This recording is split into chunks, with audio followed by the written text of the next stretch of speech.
안녕하십니까. CNG 방송의 조영식입니다.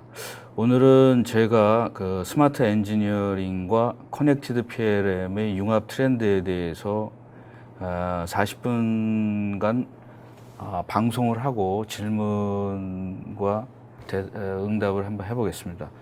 오늘 먼저 6가지 부분으로 나눠봤는데, 첫 번째는 서론입니다.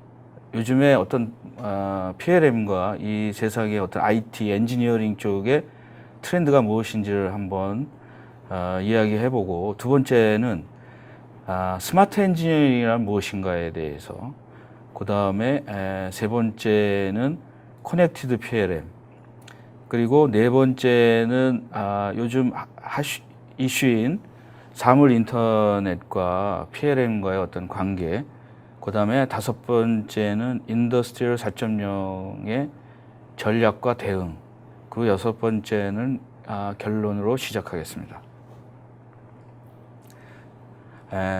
서론에서 말씀드리면, 현재 우리가 지향하고 있는 사회의 패러다임은 두 가지입니다. 하나는 스마트 사회.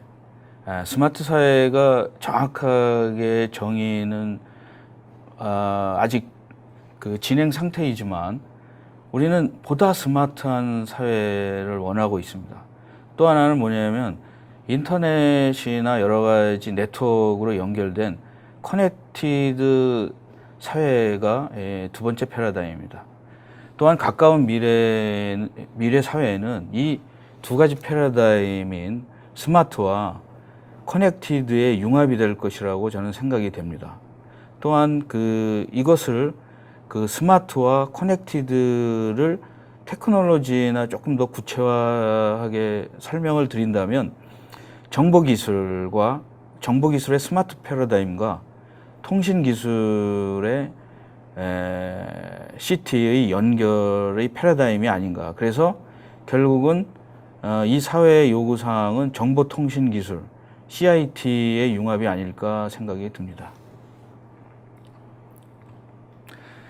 여지껏 CNG 방송에서 오랫동안 방송을 해온 것들의 대부분은 엔지니어링 IT입니다. 또 엔지니어링 IT는 솔루션으로다가는 CAX 기술로다가 말씀드릴 수 있는데, CAX는 사실은 뭐 CAD, CAE, 그 다음에 CAM, 그 다음에 테스트, 이 밖에도 뭐 CAPP도 있고 CMM, 뭐 다양한 C자 들어가는 거, 컴퓨터를 이용한 어플리케이션들이 많이 있습니다. 또 하나는 뭐냐면 엔지니어링 IT는 저희들이 생산 현장에서 가장 많이 쓰이는 것 중에 하나가 제품 정보 관리라는 PDM, PLM, 또 하나 뭐 자원 관리는 ERP, 그 밖에 ERP 관련된 다양한 솔루션들이 있습니다. 보시는 그림은 이런 것들이 어떻게 연결되어 있고 어떤 식으로 엔지니어링 IT에서 응용되고 있는지를 보여주는 그림입니다. 두 번째는 스마트 엔지니어링이라는 것은 무엇일까?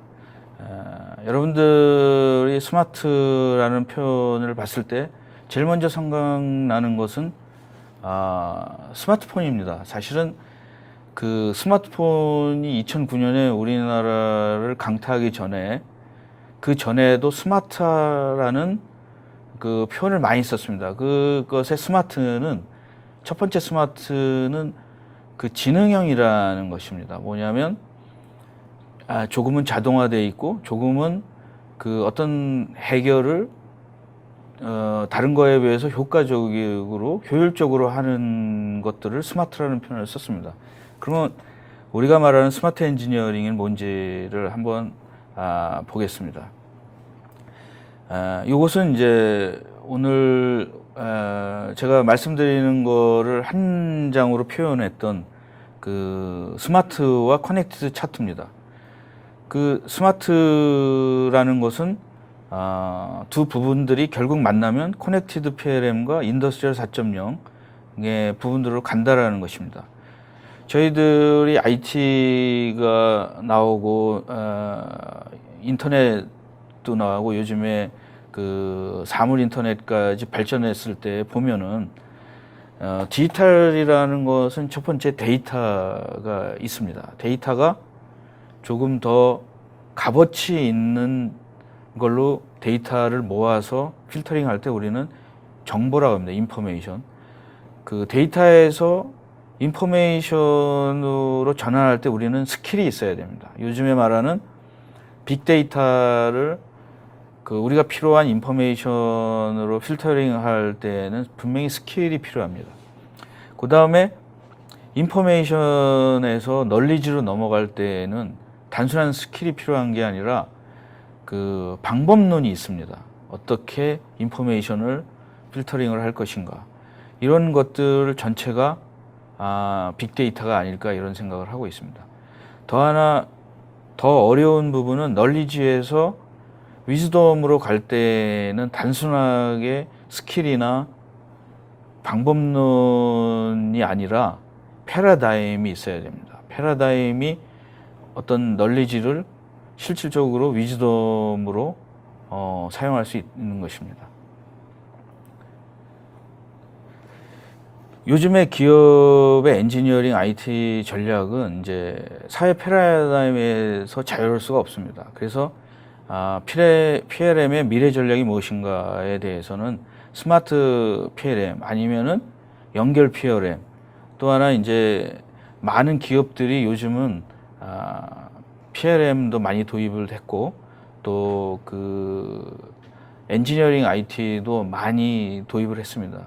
근데 지난 10년, 15년 동안에 주로 도입을 하면 우리는 뭔가 변하고 도입을 하면 우리가 경쟁력이 생긴다고 생각을 했지만 이제는 대부분 다 도입을 한 상태에서 새로운 경쟁력은 뭐냐면 그 기업이 얼마만큼 더 엔지니어링 IT를 스마트하게 사용하고 있는지, 또 기업이 얼마만큼 더 그 정보와 정보 사이를 얼마만큼 연결할 수 있는 능력에 따라서 그 경쟁력이 좌우가 되지 않을까 저는 생각을 하고 있습니다.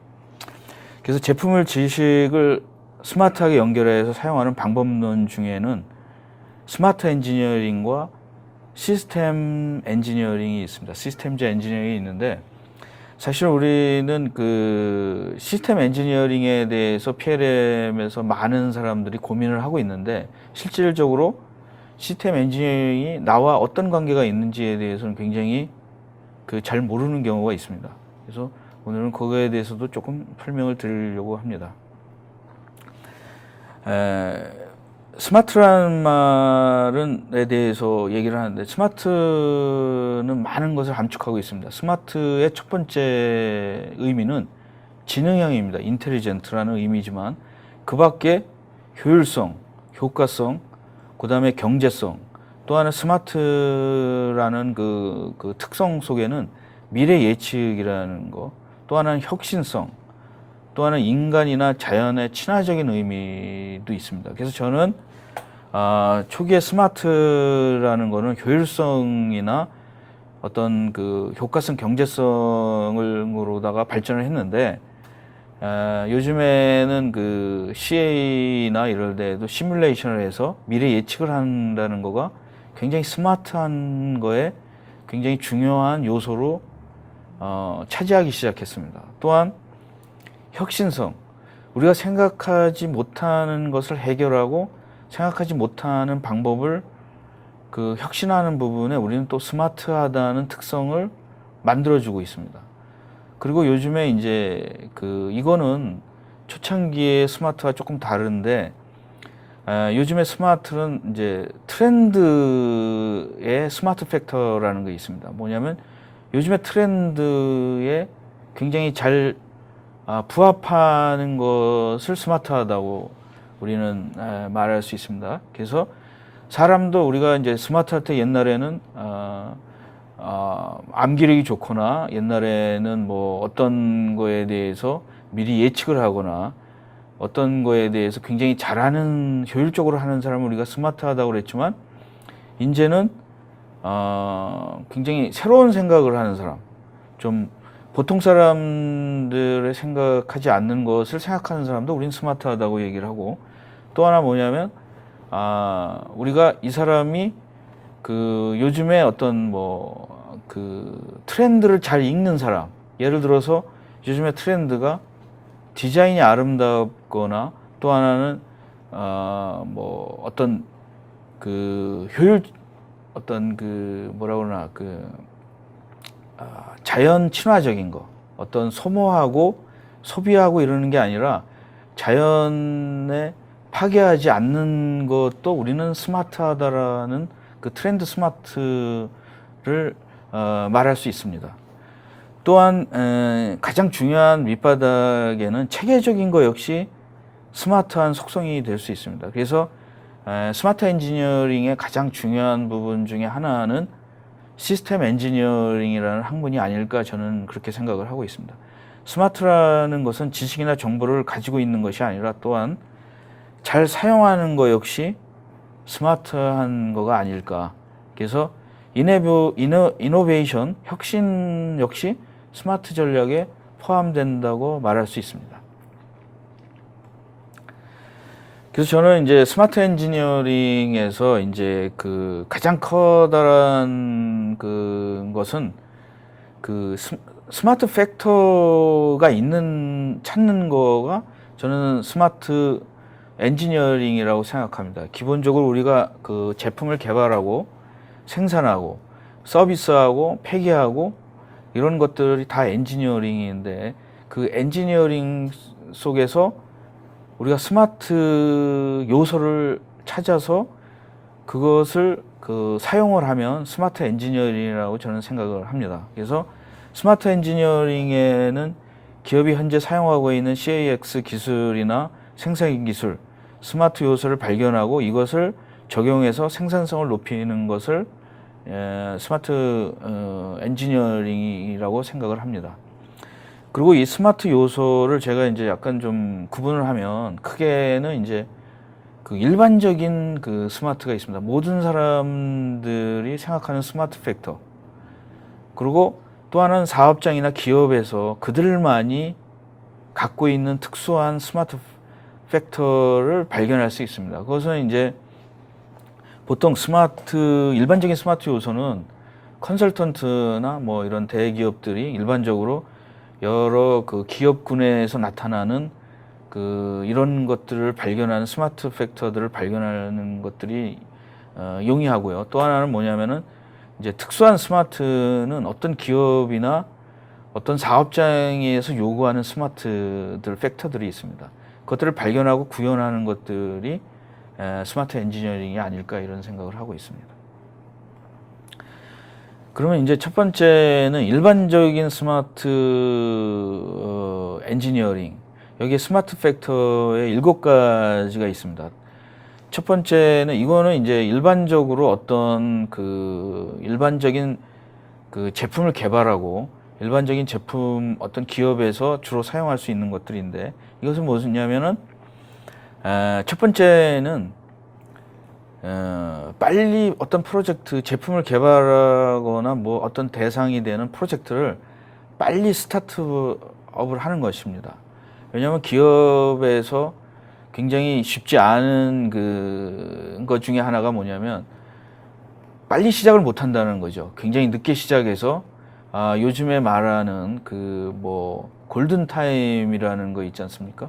예를 들어서 뭐 어떤 그 재난이 일어났을 때나 사람이 위독할 때에도 초반에 빨리 어떤 골든 타임에서 빨리 그 사람들의 어떤 스타트업을 해야지만 효과가 볼 수 있는 거, 이런 것들의 첫 번째 스마트 팩터는 빠른 스타트업을 하는 겁니다.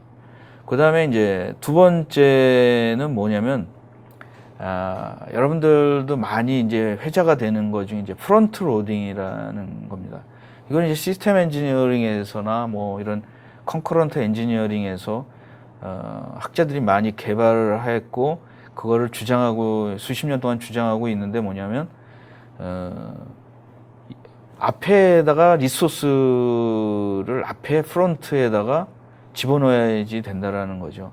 나중에 집어넣는 것보다 앞에 집어넣는 것이 훨씬 효과적이라고 그러는데 우리나라 회사들의 조직은 이 두 가지가 굉장히 늦습니다. 늦은 스타트업, 그 다음에 발동을 걸리는데 늦게 시작을 합니다.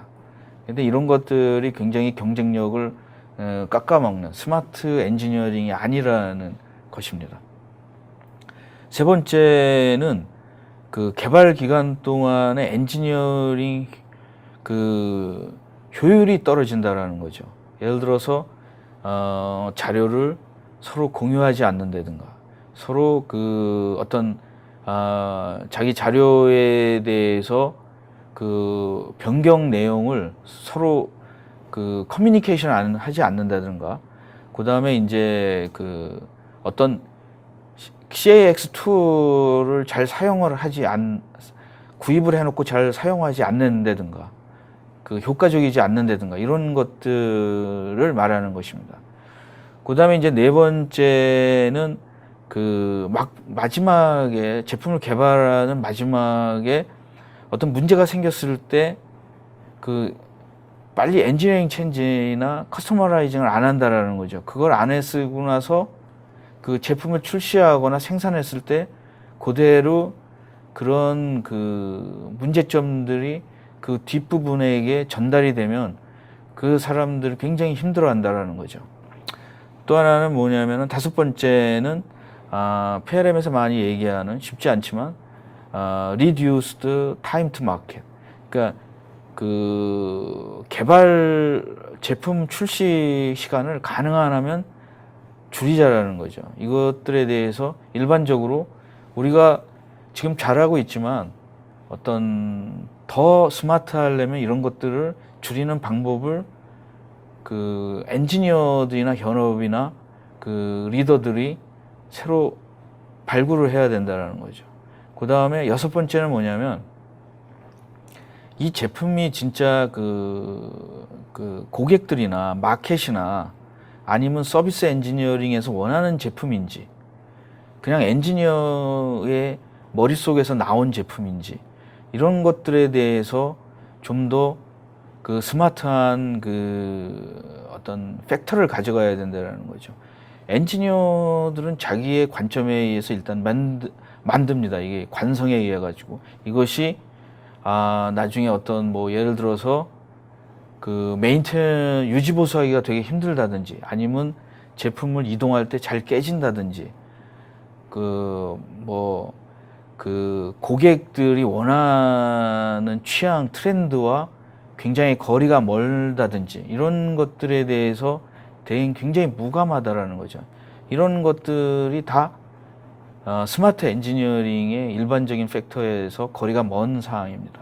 또 하나는 뭐냐면 로우 워런티 코스트. 이거는 뭐냐면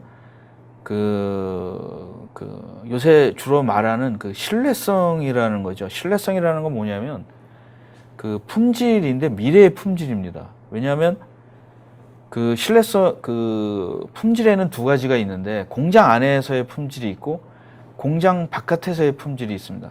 공장 안에서의 품질은 여지껏 뭐 식스시그마니 뭐 이런 거에 대해서 굉장히 많이 하고 있습니다. 품질에 대해서. 그래서 생산을 한 다음에 품질이 나쁜 것들은 다 버리거나 이러는데, 뭐냐면은 그 공장에서 그걸 통과가 됐는데, 이것이 그 1년 안에 미래에 대한 품질, 1년 안에 사고가 1년 안에 고장이 날 확률이라든가 이런 거에 대해서는 사실은 현재의 품질팀에서는 쉽지 않습니다. 그거를 스마트하게 접근하기가 쉽지 않습니다. 그래서 로우 워런티 코스 일곱 번째는 신뢰성. 이것을 제품을 많이 만들어서 잘 팔았는데 나중에 이거에 대해서 리콜을 한다든가, 아니면 워런티 안에 고장이 많이 나서 그 이미지나 어떤 비용이나 이런 것들을 증가한다라는 것은 스마트 엔지니어링의 마지막에 굉장히 안 좋은 팩터라고 생각이 됩니다. 그래서 우리는 이제 이런 것들을 이제 설명을 드렸습니다. 지금 그림을 보고 설명을 드렸고, 7번까지 그래서 제품의 신뢰성을 높여서 품질 보증 비용을 감소시키는 것들을 나타냈습니다. 또 하나는 이제 요거를 몇 가지 실제적으로 이제 이런 강의를 하면은 이제 많은 사람들이 이렇습니다. 굉장히 좋은 말이다. 나도 무슨 말인지 이해가 가는데 조금은 실질적으로 좀 몇 가지 예를 구체적으로 보여줄 수 없냐 이런 의미들을 하는데 요것은 지금 이제 일반적인 팩터도 있지만 또 하나는 뭐냐면은 어떤 회사에 대해서나 어떤 사업장에 대해서 구체적으로 스마트 팩터를 찾는 것 중에 예시가 이러는 겁니다. 하나가 뭐냐면은 이제 3D를 왜 많이 사용해야 되냐, 왜 3D CAD를 사용하느냐, 3D 환경을 왜 만들어야 되냐에 대해서 말씀을 드리겠습니다. 사실은 우리가 첫 번째에 전통적으로는 이제 뭐 시퀀스 엔지니어링이라고 말을 붙여봤습니다. 이거는 이제 순차적으로 제품 개발을 하는 겁니다. 그래서 모두 다 설계를 한 다음에 그 다음에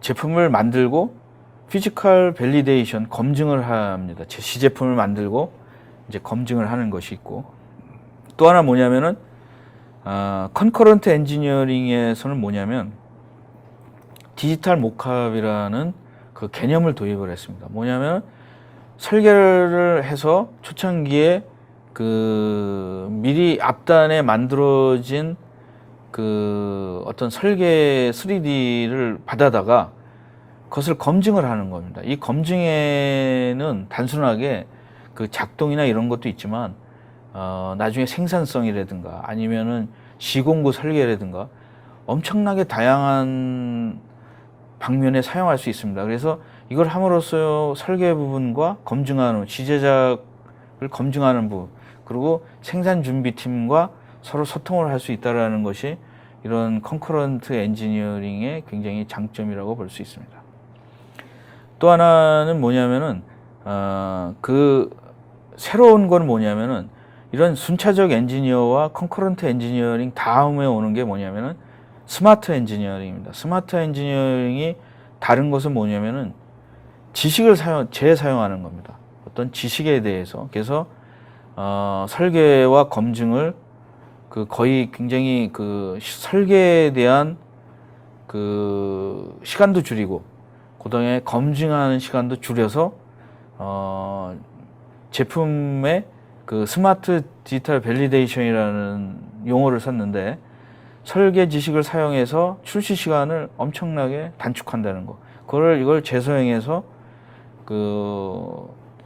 지속적으로 출시 시간이라든가 아니면은 새로운 제품의 이노베이션이나 이런 데 사용할 수 있다는 것을 그림에서 보여주는 예가 되겠습니다. 현재 당장 적용할 수 있는 스마트 엔지니어링 방법론도 아주 다양합니다. 가장 보편적인 거는 아까 말씀드린 것처럼 3D 전략입니다. 3D 전략을 어떤 회사들은 이제 3D 전략에 대해서 굉장히 중점적으로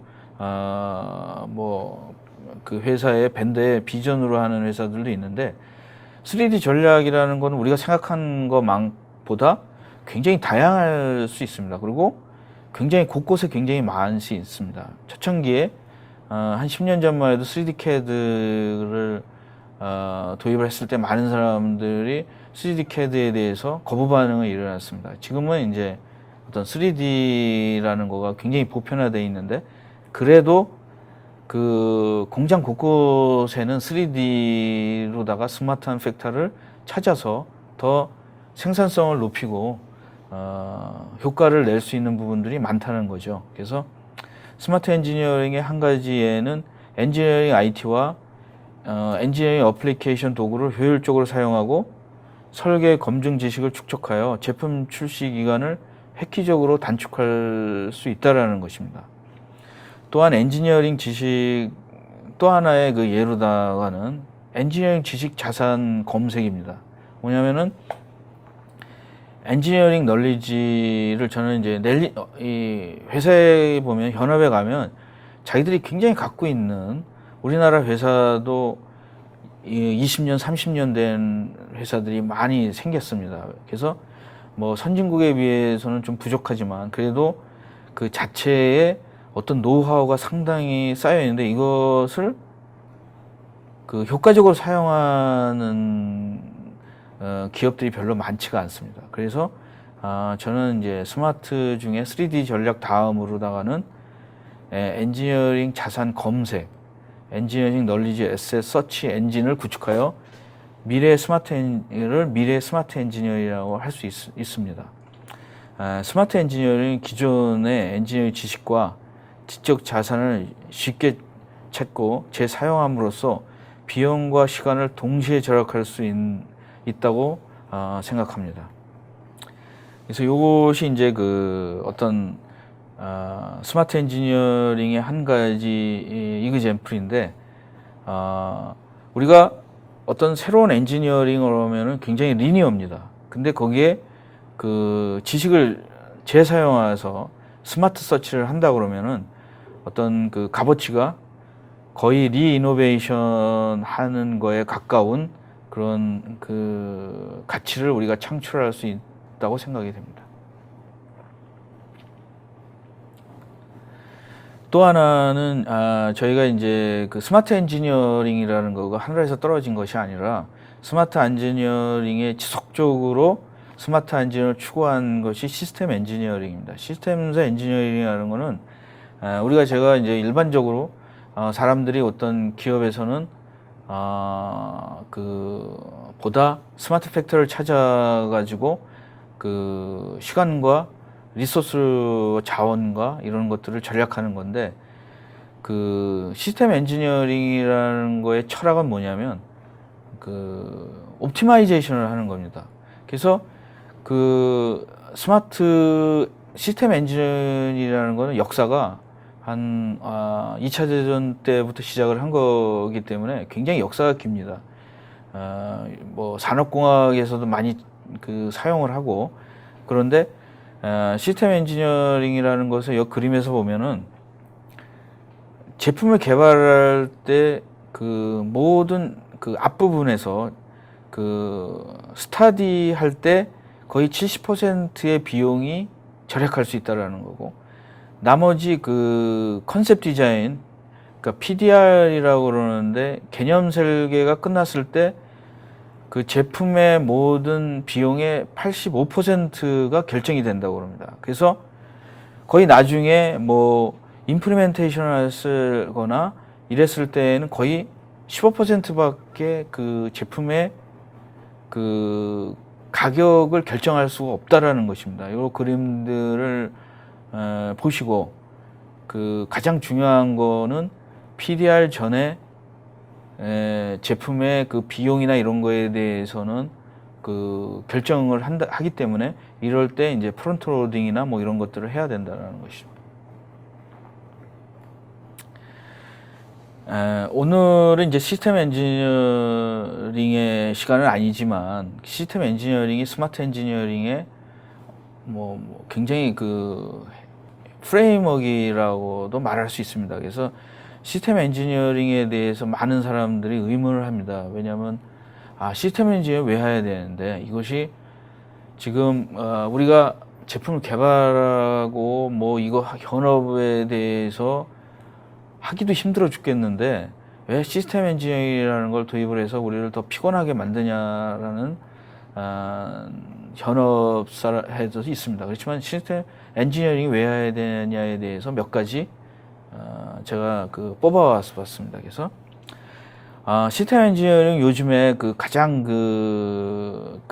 가장 많이 발전되고 있는 것 중에 시뮬레이션 설계 환경이 필요한 경우입니다.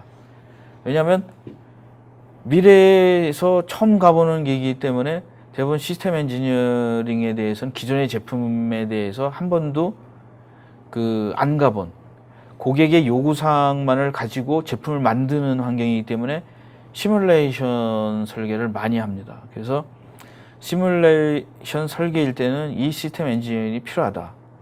또 하나 뭐냐면은 요즘처럼 어떤 제품이 그 다양한 전문 분야가 필요한 거. 전기도 필요하고 전자도 필요하고 소프트웨어 분야도 필요하고 또 하나 뭐냐면은 신뢰성도 필요하고 또 하나는 뭐냐면 세프티나 그 안전성이라든가 이런 거. 보통 우리가 그 엔지니어들은 어떤 스펙이나 어떤 엔지니어의 그 기능이나 이런 거에 주로 집중하다 보면은 그 다른 분야에 대해서 그 간과할 부분들이 많습니다. 이랬을 때 시스템 엔지니어들이 이런 거에 대해서 그 균형을 잡아줄 수 있다라는 거. 또 하나는 뭐냐면 많은 이해 당사자, 스테이크홀더가 참여하는 경우. 점점 프로젝트가 어떤 작은 어떤 팀에서 개발하고 이러는 것이 아니라 어떤 마케팅 부서라든가 아니면은 뭐 서비스하는 부서라든가 다른 부서라든가 그 다음에 그 수출하는 나라도 다양하고 이랬을 때 이해 당사자가 굉장히 복잡해집니다. 이런 것들을 할 때 엔지니어들은 굉장히 힘들어할 때 시스템 엔지니어들이 엔지니어들에게 굉장히 체계적으로 어떤 정보를 제공할 수 있습니다. 참여 조직이 지역적으로 분산되어 있거나 의사소통이 복잡한 경우. 요즘에는 디자인 팀은 뭐 영국에 있고 또 뭐 개발팀은 뭐 한국에도 뭐 지역적으로 굉장히 분산되어 있습니다. 이런 것들에 대해서 의사소통이 복잡할 때 이 시스템 엔지니어링은 도움이 될 수 있습니다.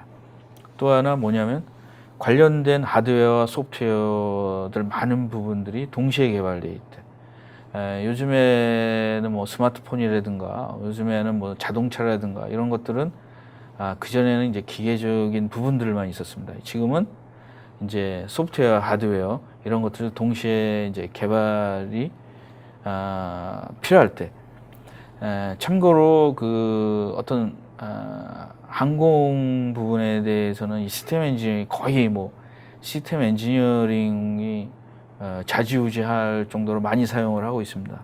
또한 이제 더 많이 사용하는 경우가 왜 있냐면은 옛날 항공기들은 소프트웨어들이 그냥 탑재를 덜 했었는데 미래 앞으로 지금 현재 항공기들은 거의 참고로 옛날 팬텀기 같은 경우에는 소프트웨어 포션이 한 8% 정도였는데 지금은 뭐 80, 90% 정도 되고 미래 항공기들의 모든 딜레이는 소프트웨어 개발의 딜레이 때문에 일어나고 있습니다. 그래서 앞으로 뭐 IoT라든가 어떤 기계들이나 이런 것들의 소프트웨어를 많이 탑재를 하게 인베딩 시스템이나 이런 소프트웨어를 많이 탑재되고 있기 때문에 시스템 엔지니어링이 꼭 필요하다는 거. 그 다음에 운영 및 지원 요구사항이 매우 복잡한 경우입니다. 이거 역시 그 이제는 앞으로 스마트 제품들은 그냥 팔고 끝나는 게 아니라 그 생태계나 계속 사용하고 그거에 대한 탑재 소프트웨어를 그 업그레이드되고 새로운 기능도 추가되고 이런 좀 복잡한 경우가 있기 때문에 시스템 엔지니어링이 필요하다는 것입니다. 그 다음에 많은 그 기능 분야에 고도의 신기술이 적용하게 되는 경우, 그 다음에 소형 시스템도 긴급 개발이거나 저가 운영이거나 그 신뢰성, 고성능, 유지보수가 필요한 시스템. 그러니까 요구사항이 굉장히 요구사항을 반드시 충족해야 되는 어떤 제품에 대해서는 시스템 엔지니어링이 필요하다는 거. 그래서 시스템 엔지니어 중에 굉장히 중요한 분야가 요구사항 관리입니다. 또 하나 이제 마지막으로는 스마트 제품의 경우, IoT 중에도 저는 시스템 엔지니어링이 반드시 그 사용된다고 생각이 됩니다. 왜냐하면은 그 소프트웨어나 이런 것들이 옛날에 단순하게 인베딩 소프트웨어가 아니라 그 자체 OS까지 마이크로 프로세스가 탑재되는 OS까지 사용되는 거기 때문에 필요하다고 생각이 듭니다. 그래서 여러분들에 대해서는 시스템 엔지니어링은 그 선택이 아니라 필수라고 생각이 됩니다. 그래서 옛날 엔지니어들이 그 공대를 졸업할 때 그 이코노믹 엔지니어링이나 뭐 이런 그 경제성 이런 걸 배우지 않고 나왔어요. 근데 현재 기존의 엔지니어들이 이 시스템 엔지니어링에 따라서 또 하나의 그 어떤 구분이 되지 않을까 그런 생각을 하고 있습니다. 시스템 엔지니어링 중에서 꼭 그 하나로 설명하기는 없지만 대부분 그 오늘 그 강의에서 이 V자 하나도 알고 가면은 머릿속에 알고 가면 좋지 않을까 이런 생각을 해서 저희가 이제 V자 인기가 있는 그 V자 엔지니어링 시스템 V를 나타내고 있습니다. 이것이 뭐 그 가장 잘 함장으로 설명할 수 있는 시스템 엔지니어링이 아닐까. 첫 번째 V는 시스템을 전체를 큰 것부터 생각을 합니다. 시스템부터 생각하고, 그 다음에 시스템 리퀘어먼트를 생각하고, 그 다음에 서브 시스템을 생각하고, 디테일을 생각합니다. 그 다음에 반대로 그 나머지 V분은 밸리데이션인데, 밸리데이션은 작은 것부터 그 소프트웨어부터 디테일한 것부터 밸리데이션을 하고, 그 밸리데이션이 끝나면 서브 시스템 밸리데이션을 하고, 또 서브 시스템 밸리데이션이 또 완성이 되면 전체 시스템 밸리데이션을 하고, 또 최종으로다가는 베리피케이션 다음에는 밸리데이션을 하고, 그래서 완성을 하는 거로 이 V가 되어 있는데, 아마 이걸 보시면 여러분들 중에는 개중에 소프트웨어를 개발하시는 분들 보면은 이걸 보면은 비슷하다는 걸 느끼실 것입니다. 그래서 소프트웨어 엔지니어링이 시스템 엔지니어링을 먼저 도입을 했어요. 몇 년 전에. 그리고 이제는 이제 메케니컬 쪽도 이제 도입하고 있는 상황에 있습니다. 그래서 이제 또 하나 이제 새로운 PLM 메가 트렌드 중에는 이제 커넥티드 PLM과 4차 산업혁명이 인더스트리얼 4.0이라는 것들이 있습니다.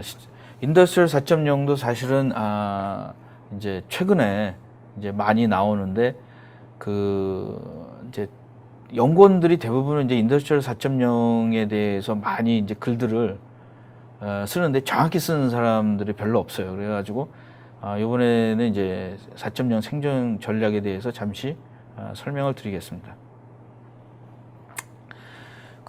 하기 전에 이제 커넥티드 PLM이 뭔가에 대해서 조금 설명을 하겠습니다.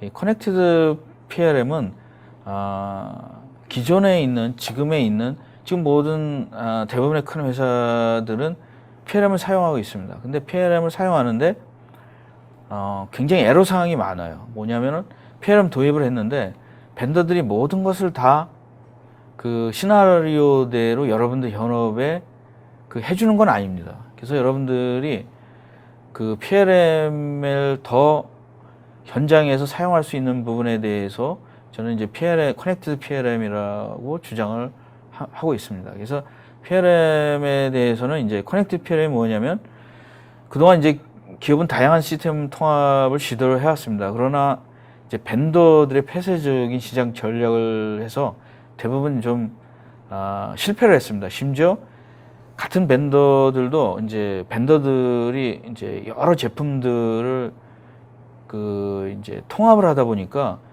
자체 벤더들도 제품과 통합이 안 됩니다. 사실은 비용 대 효과도 낮고, 그래서 현재 연결 피드 개념은 이전의 시스템들과 시스템의 통합이 아니라 연동을 해서 보다 합리적으로 좀 스마트하게 저렴한 가격으로 어떤 연결을 하자라는 것이 이제 커넥티드 PLM입니다. 그래서 그러면 이제 커넥티드 PLM에서 제가 주장하는 것은 이제 7가지 이제 어떤 분야, 7가지 티어를 생각해 볼 수가 있습니다. 첫 번째는 영역, 도메인. 예를 들어서 어떤 생산과 마케팅과 생산과 서비스와 이런 커다란 도메인 간의 어떤 연결이 필요할 때, 또 하나는 두 번째는 전문 분야가 필요할 때, 예를 들어서 requirement 요구 사항과 그 어떤 설계와의 어떤 전문 영역과 그 요구 사항과 제품의 이범과 이런 것들을 연결할 때, 디스플린 간의 그 연결할 때 필요하고, 또 하나는 이제 시스템입니다. 시스템은 이제 예를 들어서 CAD 시스템과 PDM 시스템, PDM 시스템과 ERP 시스템, 이런 것들, 그 다음에 이제 그 PDM 시스템과 소프트웨어의 뭐 소프트웨어 엔지니어링 시스템이라든가 이런 어떤 시스템과 시스템 간의 연결. 또 하나는 이제 벤더. 왜냐하면 벤더들의 어떤 뭐 현재 있는 A 벤더와 B 벤더 사이에 또 A 벤더의 CAD와 B 벤더의 PDM 그리고 C 벤더의 그 소프트웨어 형상 관리 이런 것들을 연결할 때 특히 이제 해석 소프트웨어라든가 이런 거 CA와 PDM 간의 링크 연결 이런 것들이 상당히 그 현업에서는 문제가 되고 있습니다. 그래서 이런 것들에 대한 어떤 그 연결이 필요한 거고, 또 하나는 같은 회사에서 이제 장소, 공장과 뭐 연구소는 미국에 있는 연구소와 한국에 있는 공장과 뭐 마케팅이 다른 로케이션과의 어떤 연결, 그 다음에 이제 대형 회사는 자기 협력 회사와의 그 연결. 사실 협력 회사도 이런 것들에 대해서 치명적으로 해서 효율성이 굉장히 떨어지는 경우가 많습니다. 그 다음에 이제 마지막으로 7번째는 서비스인데, 이 서비스라는 거는 뭐냐면은 이제 그 문서 서비스와 PDM, 그 다음에 이제 그 어떤 3D 서비스 또는 이제 비주얼라이제이션이라든가 뭐 이런, 그 다음에 크라우드 서비스, 빅데이터 서비스와 어떤 IT 서비스와 엔지니어 그 PLM과의 어떤 연결 이런 것들을 7가지로 한번 나눠봤습니다. 그래서 무엇을 연결할 것인가를 좀 구체적으로 얘기해 보면은 영역은 연구개발, 엔지니어링, 운영, 생산, 판매, 서비스, 품질 규제, 공급처, 유지보수 지원 이런 것들을 영역이라고 말할 수 있고, 전문 분야는 제품 설계, 해석 분야, 생산 기술, CAX, 시험 분야, 세프티, RMNS. 그다음에 시스템은 여러분들 이제 엔지니어링에서 많이 쓰고 있는 CAD, PDM, ERP, MES, CAM, MRO, DMS, 그다음에 이제 뭐 어플리케이션 라이프 사이클 뭐 상당히 많습니다. 이런 뭐 벤더는 이제 다소, BTC, 지멘스, 오토데스크, SAP, MSC나 요즘에 이제 해석 MSC나 NCS, IBM의 요구사항이라든가, NCS의 뭐 어플리케이션이라든가 이런 것들과의 연결을 하지 않으면 현업에서는 상당히 고통스럽습니다. 이거는 뭐 연결이 안 된 거를 아무리 좋은 솔루션을 줘봤자 나중에 그 스마트 팩터에서 깎아먹습니다. 이게 뭐 이런 것 때문에 앞에서 굉장히 시간을 벌었는데 나중에 다시 또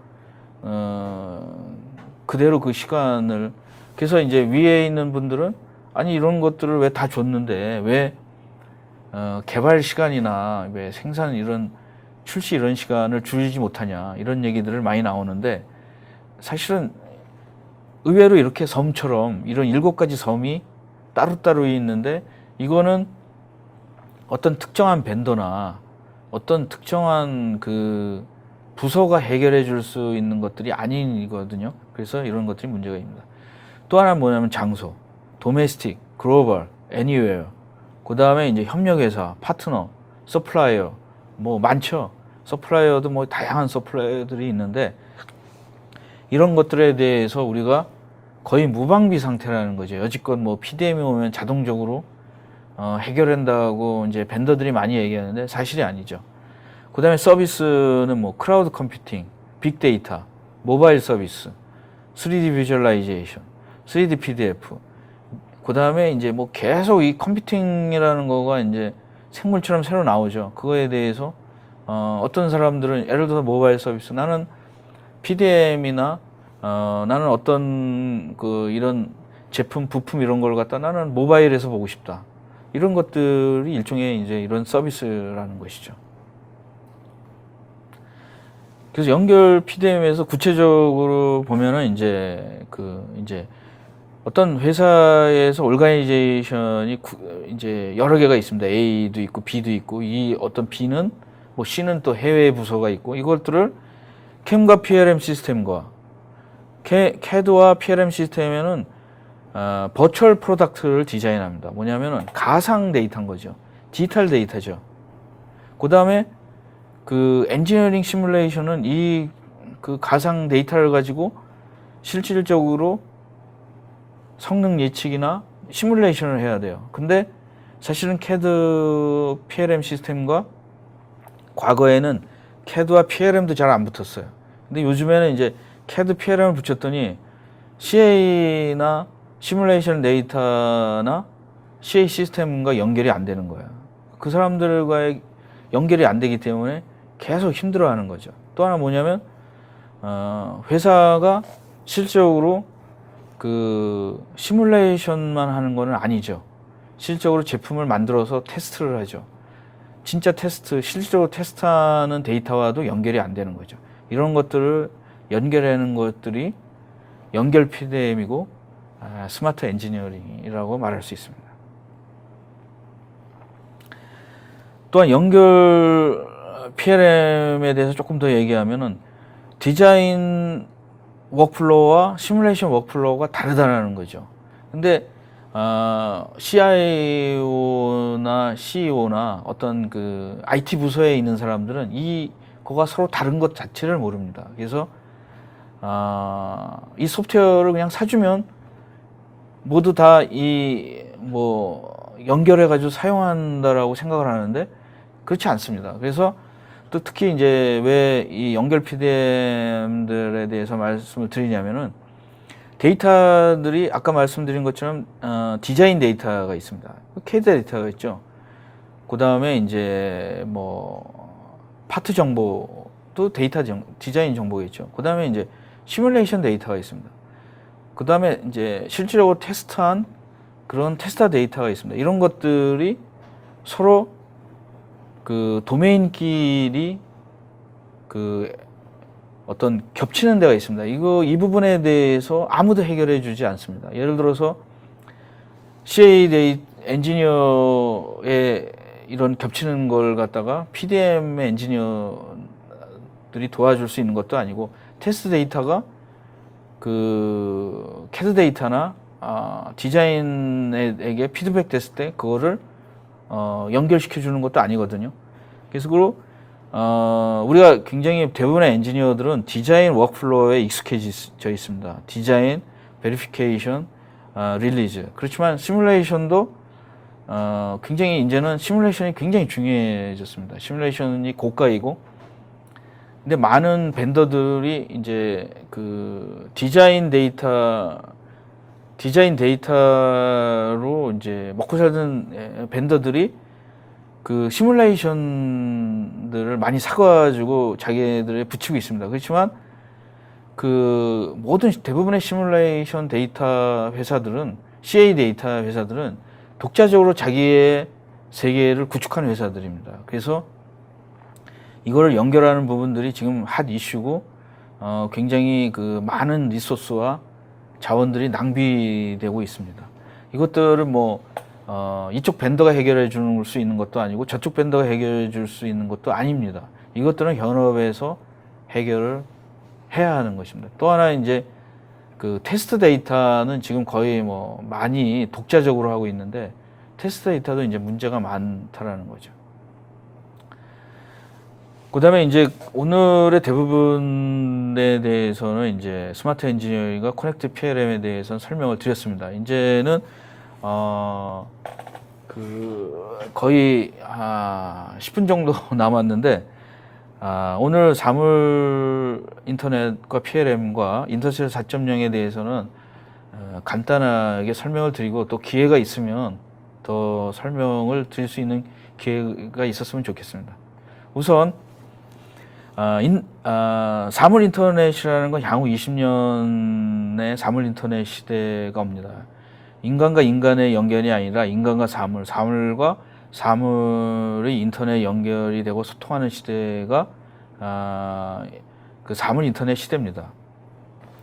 사물 인터넷 분야들은 뭐 웨어블, 소프트웨어, 테크놀로지, 뭐 싱스, 세큐리티 굉장히 다양한 부분이 있습니다. 우리가 생각하는 IoT라는 거가 어떤 뭐 스마트폰이나 어떤 회사에서 독점할 수 있는 게가 아니라 어떤 사회 전체적으로 널려 있다라는 거. 그럼 사물 인터넷이라는 거를 보면은 뭐냐면 저는 인터넷이 1969년에 처음으로 생겼을 때부터 93년까지는 국방에서 쓰는 인터넷, 핵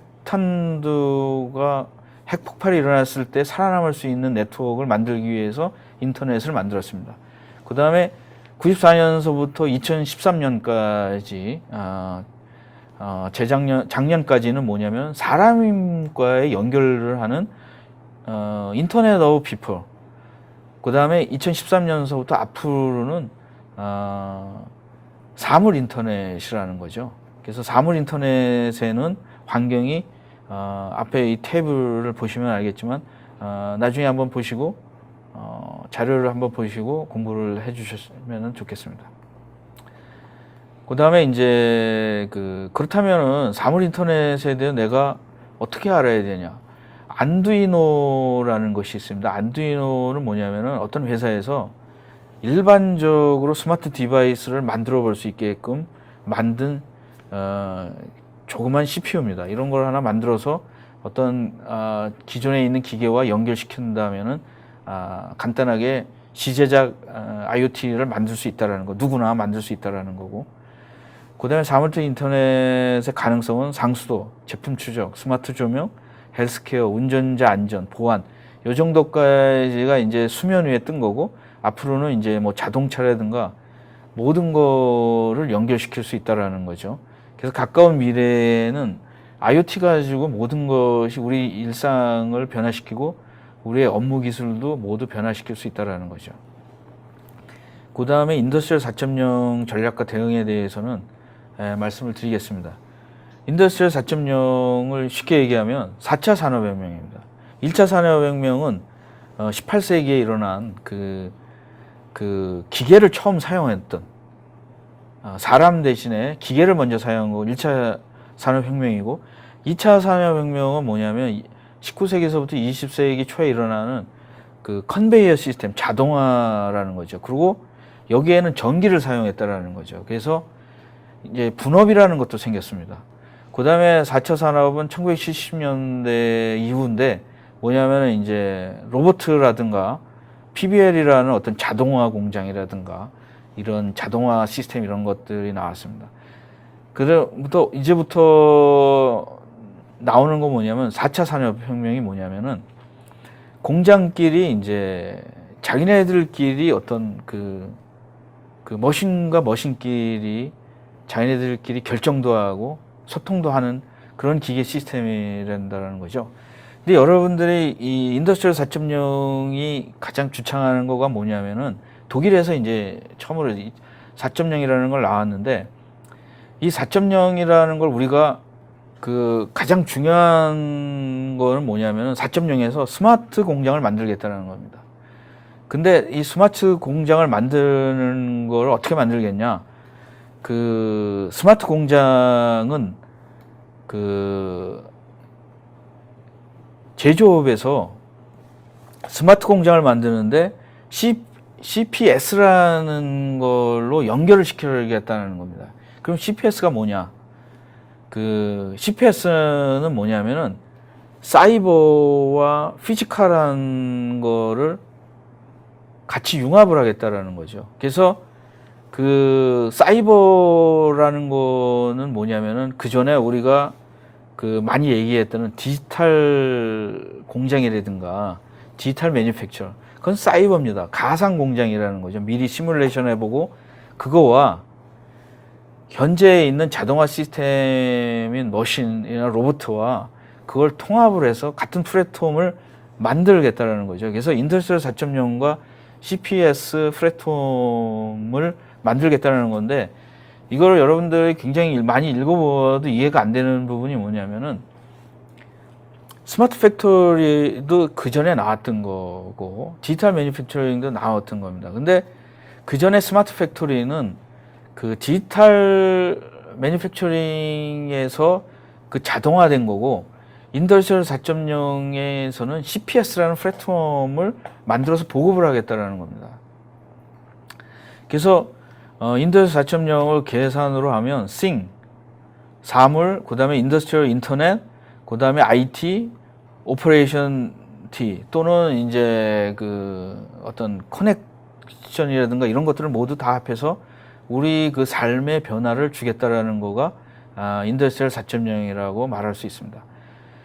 결론은 요거 아까 말씀드렸고, 결론은 앞으로는 스마트와 연결이 힘입니다. 널리지가 힘이 아니라 스마트와 커넥티드가 힘입니다. 그리고 여러분들이 이런 것들을 받아들여 가지고 저는 그 현재와 미래의 기술 투자 일정 지도를 만들어야 됩니다. 기업이 그냥 어떤 걸 도입하고 어떤 걸 사고 해가지고 해결될 거가 아니라 테크놀로지 인베스트 로드맵을 만들고 그거를 1년, 2년, 3년, 5년, 뭐 7년, 대개 5년에서 3년에서 5년 정도를 만들어서 그거를 계속 그 모든 그 위에 있는 CIO와 아래에 있는 그 엔진 현업과 그거를 공유해 나가야지 되지 않을까, 이런 생각을 하고 있습니다. 네, 여기까지 하고 질의응답을 받겠습니다.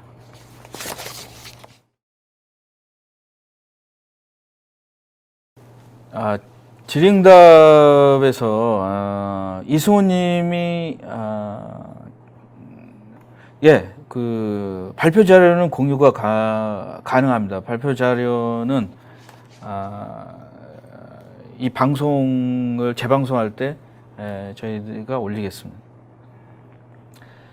연결하고 이후에 이승호님이 이런 질문을 해주셨어요. 연결하고 이후에 버전, 각기 시스템에 대한 업그레이드 대응이 어려운 것 같습니다. 혹시 좋은 사례 방법론이 있을까요? 사실은 그 이승호님과 같은 질문들을 현업에서 있는데, 그 버전의 디펜던시 한 거를 우리는 인터그레이션이라고 그럽니다. 근데 커넥티드는 버전에 관계가 없어요. 그러니까 그 버전에 관계없는 그 기본적인 데이터, 그 어떤 핵심 데이터들의 링크만 연결하기 때문에 XML이나 이런 걸로 연결하는 방법론이기 때문에 뭐 환경이 변한다고 해서 그거는 변하지 않거든요. 그래서 여지껏 그 아까 여기서 말씀드린 것처럼 그 버전이나 이런 것들이 수시로 변하기 때문에 인터그레이션을 하면은 그 굉장히 피곤하게 삽니다. 뭐 OS가 여기는 변했는데 뭐 여기는 CAD OS CAD가 올라가고 또 데이터베이스 DB가 변하고 PDM이 변하고, 거의 인터그레이션에 대해서는 거의 굉장히 많은 그 고통을 실패를 했기 때문에 저희 커넥션에 대해서는 어떤 그런 거와 관계없이 XML로 DB에만 연결하는 것을 이제 연결 PLM이라고 정의하고 있습니다. 김수열님이 커넥트 PLM이 최근에 IoT와 연계되는 방안과 사례를 알려주세요. 사실은 이 그 커넥트 PLM이라는 건 지금 당장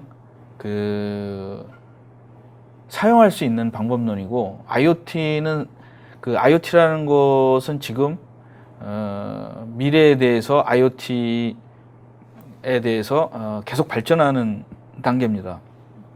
이 질문에 대해서는 사실은 그 IoT라는 거가 그 커넥트 PLM 안에 스마트 엔지니어링, 사실은 IoT라는 것은 제품이거든요. 스마트 제품이기 때문에 그 스마트 제품에 개발하는데 PLM을 사용하는 거지, PLM 자체와 IoT와의 연계 관계에 대해서는 그렇게 직접 연계를 만들려고는 하고 있습니다. 예를 들어서 PTC가나 어떤 회사들이 IoT 관련된 회사를 산다든가, 어떤 예를 들어서 삼성도 IoT 쪽에 있는 어떤 회사를 구입한 머지한다든가 이런 것들이 지금 현재 진행되고 있습니다. 예, 굉장히 많이 인사를 많이 하셨었는데, 예.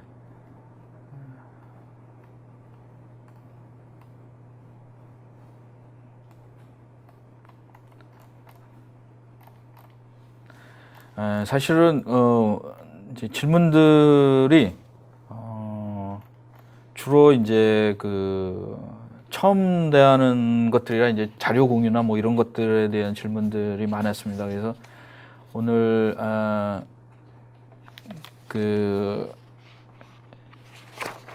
굉장히 많은 부분들을 얘기를 했었는데, 다음에 좀 더 디테일한 부분들을 설명할 수 있는 기회가 있었으면 좋겠습니다.